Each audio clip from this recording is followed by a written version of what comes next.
என் பெயர் ரோஷினி. விடுதலையும் குடியரசும். ரோஷினியும் மாலிகாவும் நண்பர்கள். இருவரும் 2ஆம் வகுப்பில் படிக்கின்றார்கள். ஒரே தெருவில் வசிப்பதால் ஒன்றாகவே பள்ளிக்கு சென்று திரும்புவார்கள். அப்போது பேசிக்கொண்டே வருவார்கள். ஒரு நாள், நேற்று நம்ம பள்ளியில் நடந்த விடுதலை நாள் விழா நன்றாக இருந்தது இல்லையா? ஆமாம் ரோஷினி, எல்லாருக்கும் ஆசிரியர் நிதி இனிப்பு கொடுத்தாங்க. அது மட்டுமா, பள்ளியில் நடந்த கலை நிகழ்ச்சிகள் எல்லாம் அருமையாக இருந்தது. ஆமாம், பாரதி தாய் வேட போட்டிருந்த கீர்த்திகா நல்லா பேசினாலே.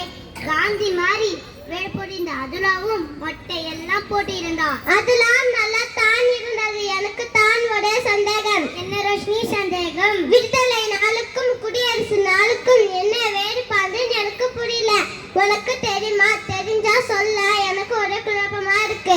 அப்படியா? சொல்றேன் கேள். நம் நாட்டுக்கு வியாபாரம் செய்ய வந்த ஆங்கிலேயர்கள் நம்மை அடிமைப்படுத்தி 200 ஆண்டுகள் ஆண்டார் இல்லையா?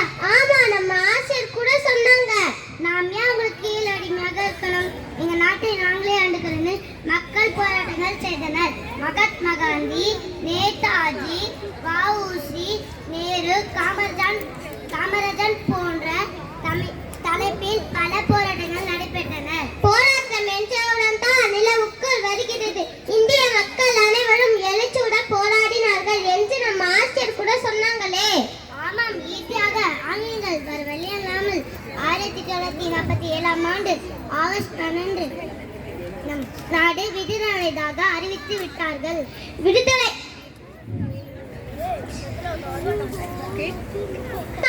எனக்கு புரியுது. சரி, குடியரசு நாள் அன்று கொடி ஏற்றி இனிப்பு தருவாங்களே, அது எதற்கு?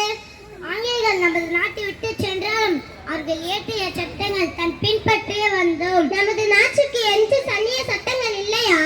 நாட்டுக்கு என்ன தனி சட்டம் எழுதற்கு டாக்டர் அம்பேத்கர் தலைமையில் ஒரு குழு ஒன்று அமைத்தார்கள். பிறகு அக்குழு சட்டங்களை இயற்றிய அந்த சட்டங்கள் 1950 ஜனவரி 26 நடைமுறைக்கு வந்தது.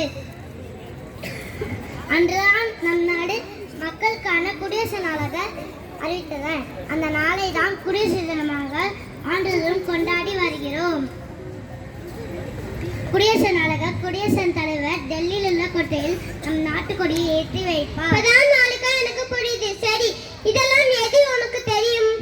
நம் பள்ளியில் உள்ள நூலக புத்தகம் சென்று கொண்டேன். வா, இருவரும் நூலகத்துக்கு செல்வோம். தேங்க்யூ.